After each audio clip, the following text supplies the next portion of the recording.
मतलब देखिए for example आप अपना कोड लिखेंगे जो आर्टिट्रेटर्स के बगैर होगा वो 5 घंटे ले रहा है, और जो अगर आप एक्सेल के साथ कर रहे हैं वो आधे घंटे में काम कर रहे हैं।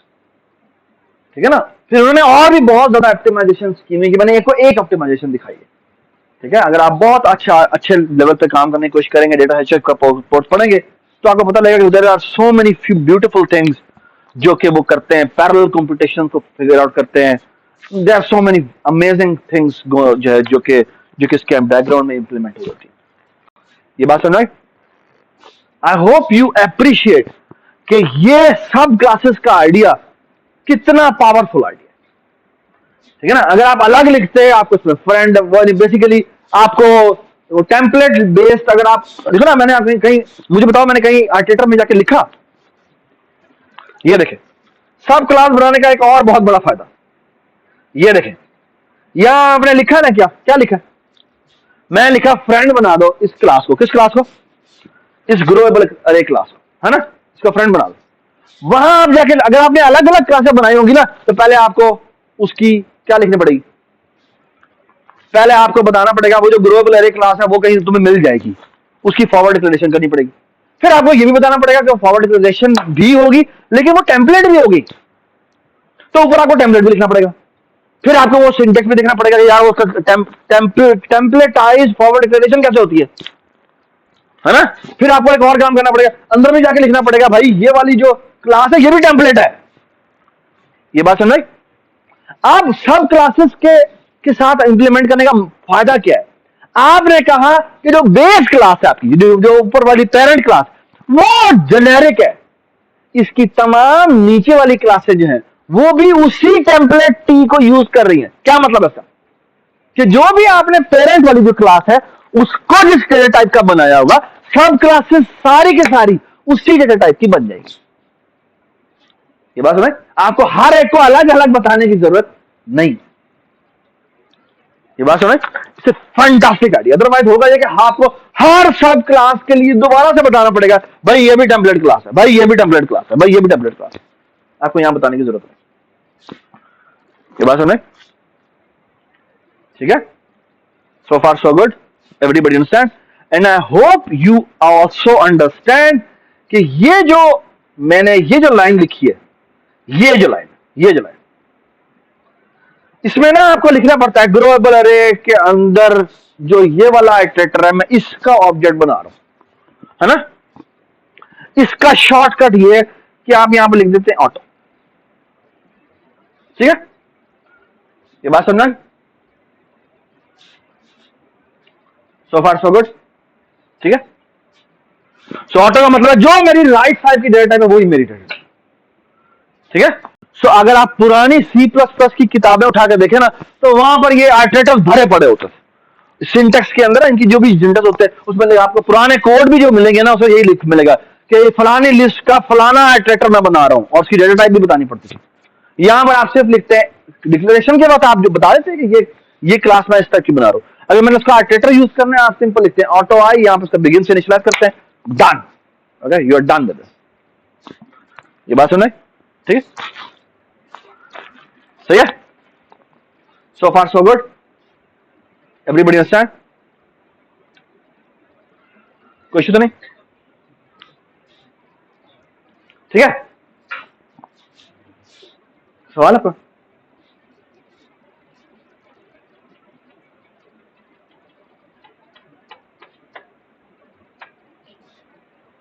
थैंक यू, बहुत बहुत शुक्रिया।